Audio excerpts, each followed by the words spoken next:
Breaking news చూస్తున్నాం. గత ప్రభుత్వ మద్యం అమ్మకాలపై సిట్ ఏర్పాటు చేసింది ఏపీ సర్కార్.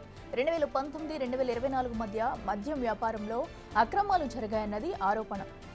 దాంతో నిజ నిజాలు నిగ్గు తేల్చేందుకు విజయవాడ సిపి రాజశేఖర్ బాబు ఆధ్వర్యంలో 7 సభ్యులతో కూడిన సిట్ టీం ఏర్పాటైంది. మద్యం అమ్మకాలకు సంబంధించి సిట్కు అవసరమైన పూర్తి సమాచారం ఇవ్వాలని ఎక్సైజ్ శాఖకు ఆదేశాలు జారీ చేసింది ప్రభుత్వం.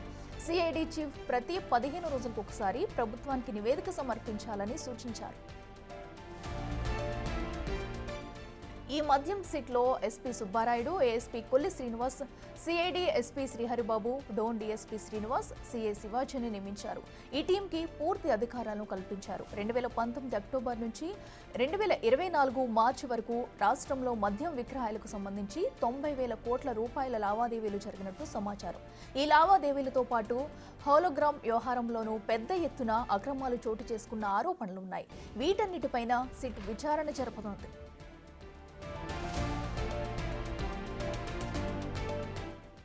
ఇదే అంశానికి సంబంధించి మరింత సమాచారం మా ప్రతినిధి శివ లైవ్ లో అందిస్తారు. శివ, చెప్పండి, మరి అటు ఏపీలో జరిగిన మద్య అమ్మకాల్లో కూడా ఇప్పటికే పొరపాట్లు జరిగాయంటున్నారు. మరి దీనిపై విచారణ ఎప్పటి నుంచి ప్రారంభం కానుంది? డీటెయిల్స్ ఏంటి? అట్లా మొత్తం మీద చూసుకుంటే ఇప్పటికే సిఐడి దాదాపుగా ఈ కేసుకు సంబంధించి సమగ్రమైన దర్యాప్తుని పూర్తి చేసి ప్రభుత్వానికి 2 నివేదికలు ఇచ్చింది. దీంట్లో దాదాపుగా 90,000 కోట్ల రూపాయలకు సంబంధించి కూడా ఆర్థికపరమైన లావాదేవీలు జరిగినట్లు తెలుస్తూ ఉంది. దాంతోపాటుగా ఏదైతే చిత్తూరు జిల్లాకు సంబంధించిన కీలకమైన నేత, వైఎస్ఆర్సీపీల కీలకమైన నేత ఎవరైతే ఉన్నారో ఆ నేత తనయుడి కనుసన్నల్లో ఇదంతా కూడా జరిగిందనేది ప్రధానంగా సిఐడి అభిప్రాయం వ్యక్తం చేసింది. ఈ నేపథ్యంలోనే రాష్ట్రంలో వివిధ చోట్ల వీటన్నిటికి సంబంధించి అక్రమాలు జరిగాయని చెప్పి వీటన్నిటిని ఒక గొడుగు తీసుకొచ్చేందుకు సిట్ ఏర్పాటు చేసింది ఏపీ ప్రభుత్వం. విజయవాడ సిపి రాజశేఖర్ బాబు నేతృత్వంలో 7 సభ్యులతో కూడుకున్న సిట్ ఏర్పాటు చేసింది. వీరు 2 రోజుల నుంచి మరొక 2 రోజుల్లోనే దీనికి సంబంధించిన విచారణ ప్రారంభించబోతున్నట్లు కూడా తెలుస్తూ ఉంది. అలాగే మరొక వైపు ఏదైతే గత ప్రభుత్వ హయాంలో 6 కంపెనీలకు మాత్రమే మద్యం కంపెనీలకి టెండర్లు ఇచ్చారు. ఎంతమంది టెండర్లు వేసినా కానీ 6 కంపెనీల నుంచి మాత్రమే మద్యం కొనుగోలు చేయడం జరిగింది.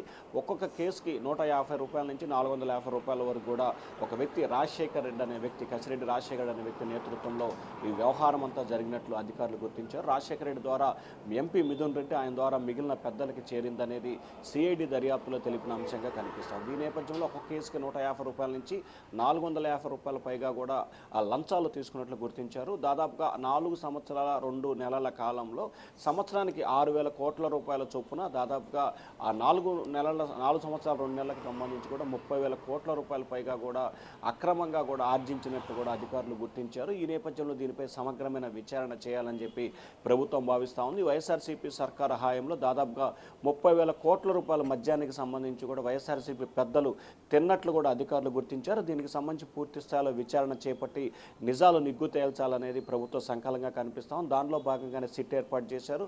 రాష్ట్రంలో ఎక్కడి నుంచి ఏ సమాచారం కావాలన్నా, ఏ విచారణకి ఎవరు అధికారి అయినా ఖచ్చితంగా హాజరు కావాలి. సిట్కి పూర్తి స్థాయిలో హక్కులు కల్పిస్తూ కూడా ప్రభుత్వం ఉత్తర్వులు జారీ చేసింది. మరొక వైపు సిట్ చేస్తున్న దర్యాప్తుకు సంబంధించి కూడా సిఐడి ప్రతి 15 రోజులకు ఒకసారి పూర్తి స్థాయిలో సమీక్ష చేస్తూ ఉంది. తద్వారా కావాల్సిన సలహాలు, సూచనలు, డైరెక్షన్స్ ఇస్తూ కూడా ఇద్దరు, ఇటు సిట్ ఇటు సిఐడి ఇద్దరు కూడా సమన్వయంతో పనిచేసుకొని ఈ కేసు దర్యాప్తు చేయాలనేది ప్రభుత్వ ఆలోచనగా కనిపిస్తూ ఉంది. 6 నెలల వ్యవధిలోనే దీనికి సంబంధించి సమగ్రమైన విచారణ పూర్తి చేసి ప్రభుత్వానికి నివేదిక ఇవ్వాలని చెప్పి ప్రభుత్వం అయితే ఆదేశాలు జారీ చేసింది.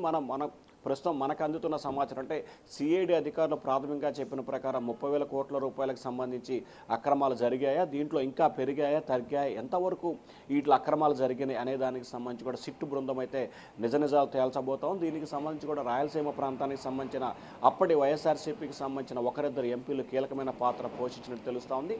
వారితో పాటుగా అప్పటి సీఎంఓ కార్యాలయంలో ఉన్న అధికారులు, అనధికారులు కొంతమంది కూడా దీంట్లో భాగస్వాములైనట్టు కూడా సిఐడి గుర్తించింది. మరి ఎవరు పాత్రదారులు, ఎవరు సూత్రధారులు, ఈ సిఐడి అలాగే సిట్టు వీరిద్దరు చేస్తున్న దర్యాప్తులో ఎవరి మేడకి ఉచ్చుతాడు పిలుచుకుంటున్న ఉత్కంఠ ప్రస్తుతం వైఎస్ఆర్సీపీ నేతల్లో కొనసాగుతా ఉంది. Akhila. Right Shiva, thank you.